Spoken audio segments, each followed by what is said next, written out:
So today in this video, I wanted to go over 5 different food storage items that I think are important for the average person, for most people. As you research this food storage stuff, you're going to find a number of different articles that talk about the beans and the rice and the really long-term stuff, right? In today's video, I want to talk about some of the things that the average person is going to be able to incorporate in their food storage plan. The average person that doesn't have a whole lot of storage space or doesn't have the means to store a lot of these different items that you're going to see on some of these lists. Now, I will go over a few of these that you'll see on these lists all the time, and then I'm going to go over some of the things how I sort of set up my preparedness plan, my food storage plan, and how I think the average person, depending on your limitations, should set up their food storage plan, because everyone is different. Everyone has different finances. Everyone has different health needs, different family size. So it's going to be different for everyone. So there isn't just a one certain way of doing this stuff. So I wanted to go through my thoughts on the 5 different areas of food storage, or the 5 different food storage items that I think are important to incorporate in your preparedness plan. So let's go ahead and get into that video now.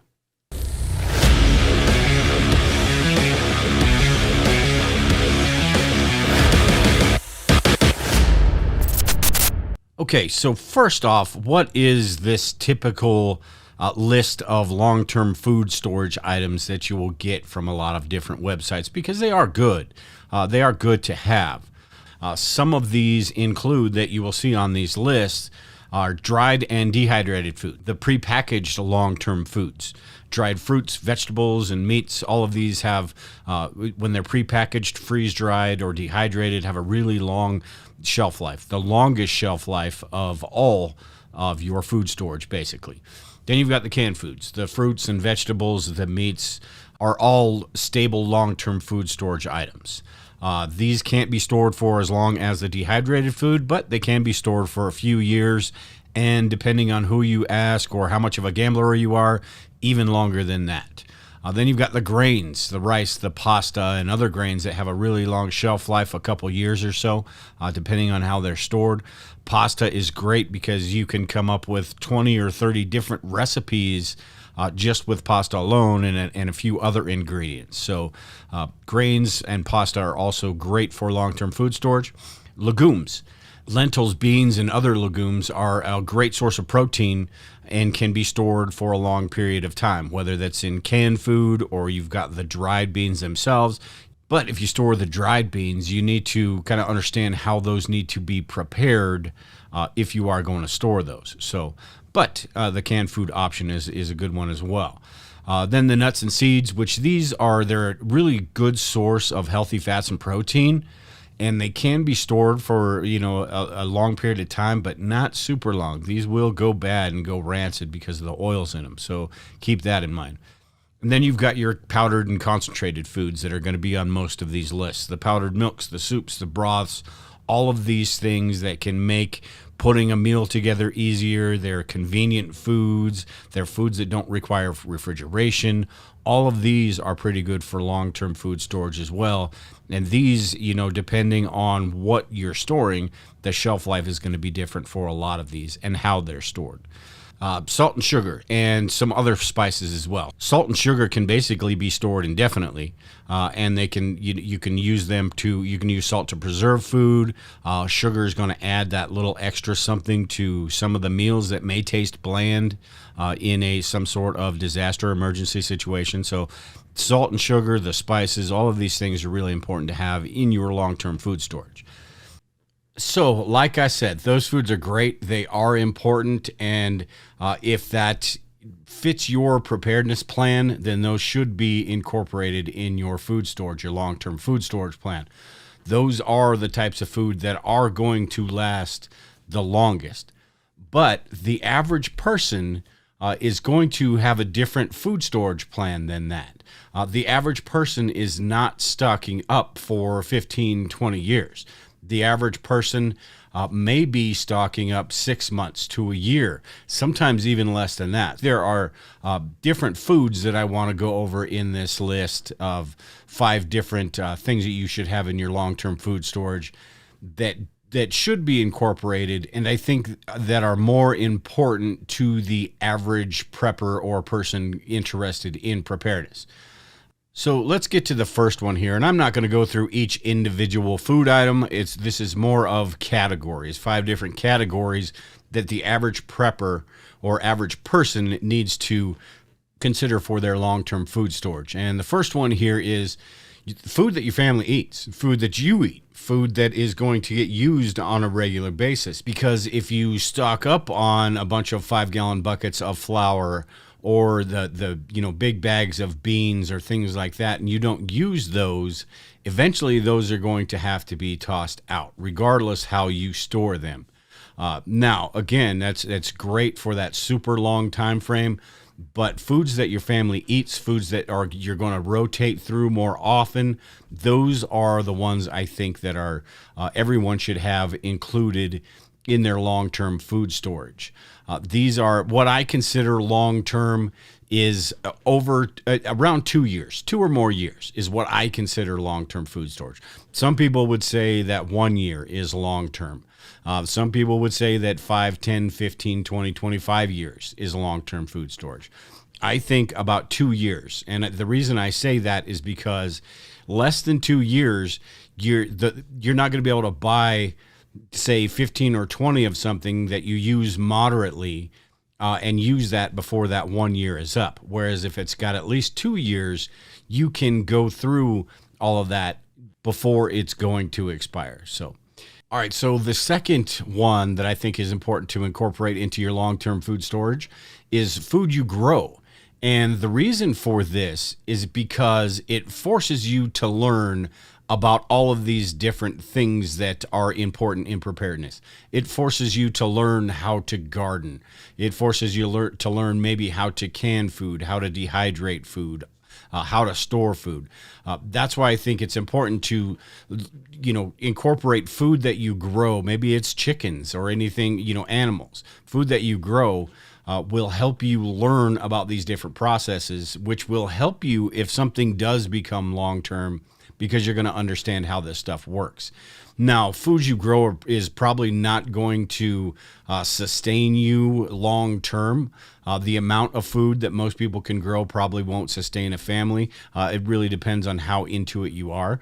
But it does teach you these different areas of preparedness, like the DIY food storage. Like I said, the canning, the dehydrating, all of these different things that can help you extend the life of the food storage you already have, or maybe you're able to, have more once all of that runs out. So I think foods that you grow, it's important to incorporate into your long-term food storage plan, just because of the fact of how it helps you learn all the other techniques. The third one here sort of goes into the first one, but this is pantry foods. And the reason I think pantry foods are one of the most important aspects of long-term food storage is because you can easily get your hands on this stuff. You can go to the grocery store. You can stock up on these things. As I said, with the food your family eats, these are the items that you're going to rotate through. These are the items that you're going to need to replenish more often, but you're not going to have to worry about the expirations or anything going bad. So these foods are also foods that are going to give you a little bit of normalcy in some sort of emergency or disaster situation. So it's not just eating the bland foods, the prepackaged foods and things like that. You're eating foods that your family likes, that your family is going to eat. So it adds a little bit of normalcy and maybe decreases that stress a little bit. So the pantry foods, I think, are right up there as far as what's important for your long-term food storage. Now, are you going to be able to stock up 25 years worth or 3 or 4 years worth with pantry food? No. But the odds of something happening that is only going to affect us for a couple weeks, a month, maybe even 2, that is more likely than something that is a complete society, society breaking down and everything, rebuilding for a couple years or something like that. Not to say that that's not, a possibility, but it's far more likely that something's going to happen and you're going to need a month or 2 in your house and not have to go to the grocery store or anything like that. All right, so the fourth one I have here is prepackaged long-term food. And this is not necessarily because of the long shelf life, but it sort of is at the same time. This is because it's super convenient. And I'm not saying to have all of your food storage with this prepackaged stuff, because the other foods are likely to have more nutritional value. But prepackaged foods, like the Mountain Houses, the Augustin Farms, the Legacy Foods, all of these are great because you can store them easily, you can organize them easily, you don't have to worry about expiration dates all that much. Maybe you will 20 years from now, 15 years from now, but there are things that you can just kind of a set it and forget it type thing. So I think it's important to incorporate these types of meals in your food storage. This could be individual ingredients like Augustin Farm sells that will help you put together a meal. They could be individual meals like Legacy Food sells that all you do is basically add water and you've got dinner. They've got freeze-dried vegetables and all sorts of different things that you can sort of bulk up your long-term food storage with. So I think it's a really good idea to incorporate some of this in your long-term food storage plan, just for the fact that you don't have to worry about expirations and rotation and all of those different things. You basically set it there, and it's that emergency, if all else fails, type food stuff. All right, so the fifth type of food that I think is important is the extras, right? The spices, the drink mixes, all of these things that are going to make the food that you make a little bit better. You've got salt and sugar, like we talked about in the beginning, but you've also got the garlic and the onion powder and all of these different spices that are going to be important because you want to, like I said, just because it's a disaster doesn't mean that you have to eat like a peasant or anything. You can doctor some of this stuff up with these spices. You can change things around and make them taste a little bit different, so it's not the same thing night after night with all of these different spices. So I think it's important to think about this stuff when you're putting together your long-term food storage. And a lot of people sort of ignore this because it's not really on top of mind, right? You're thinking about getting your family fed. You're thinking about the meal, but you're not thinking about these little things that could make that meal just a little bit better, a little bit more palatable. So the spices and the drink mixes and all these things. The drink mixes is great because in an emergency situation, in a disaster, drinking water is going to be fine, but it'll get kind of old after a while if you're doing it for a couple weeks. So why not have some of like the little Mios or the drink packets that can flavor that water a little bit and give you something a little bit different than just regular old water.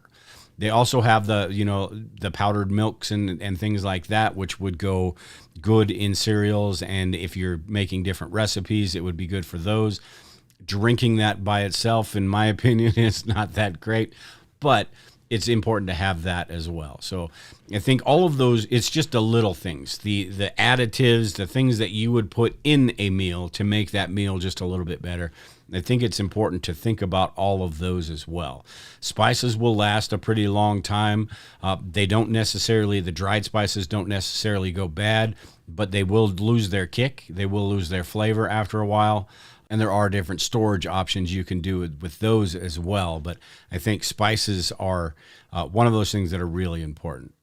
So to wrap this up, just to recap real quick, the 5 food storage items that I think is important to incorporate in your food storage plan, your long-term food storage plan.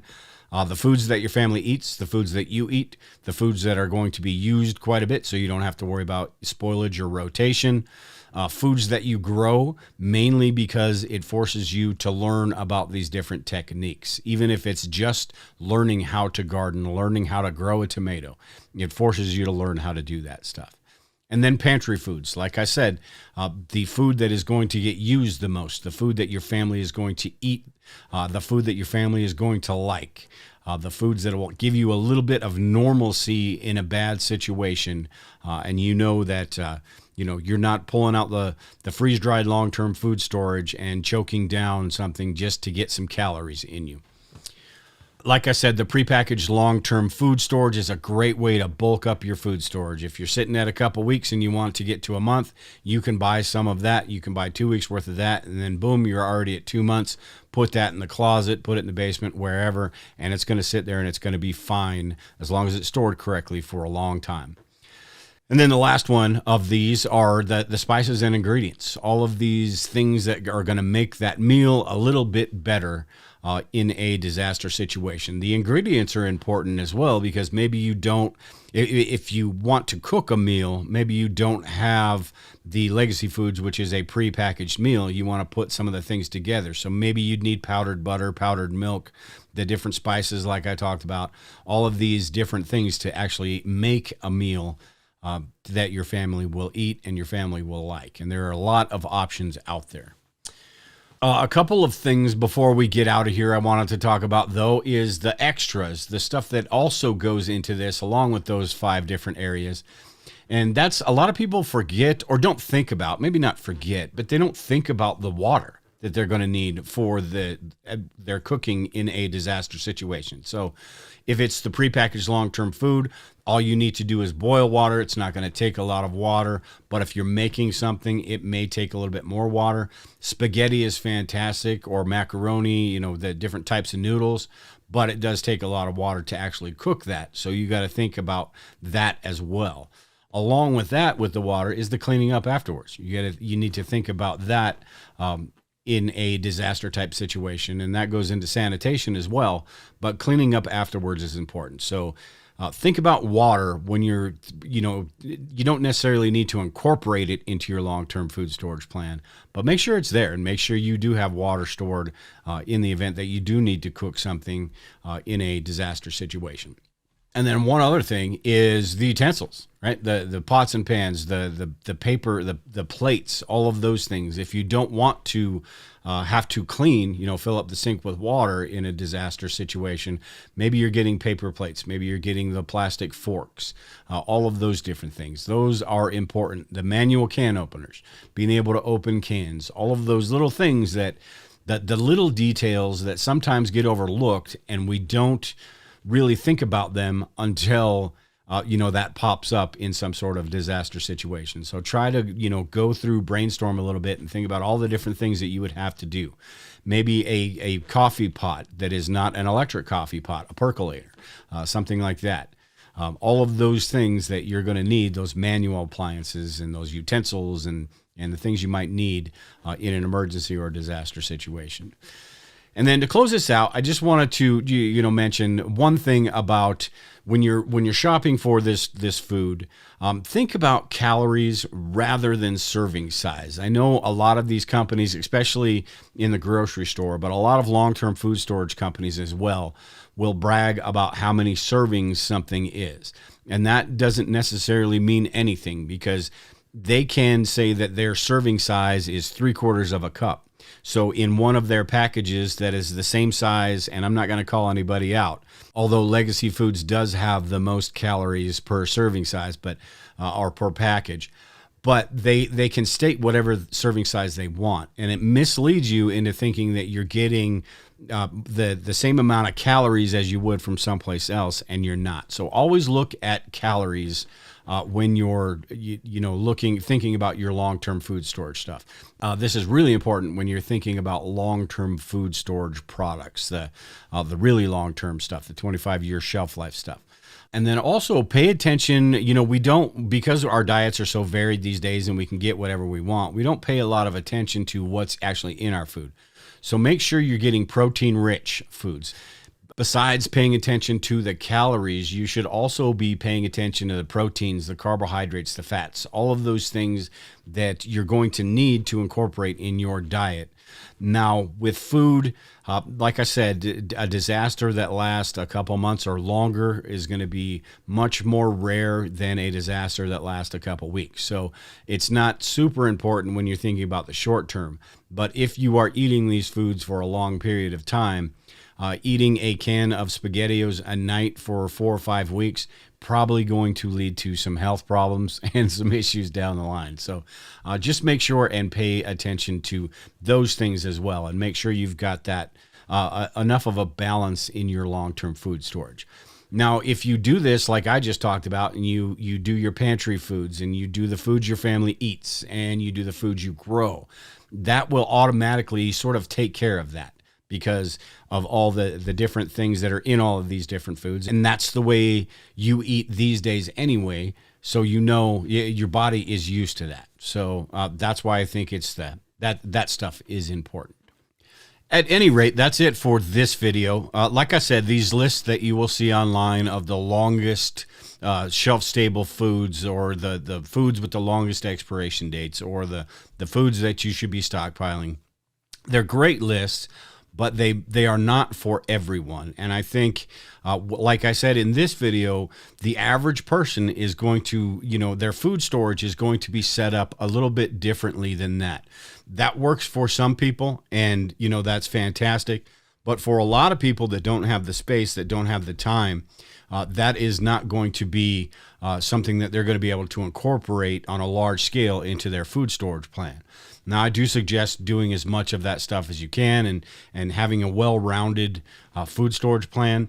But the foods that you store in your kitchen, the foods that you eat on a daily basis, those are going to be the ones that are going to get you through a majority of the disaster scenarios that are possible, or even just emergency situations.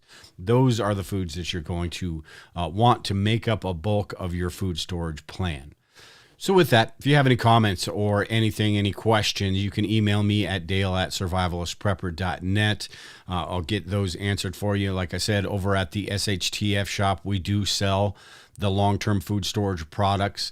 If you are interested in something like that, you're not sure, how much you need to get, or the calories and all of those different things, send me an email and I can answer those questions.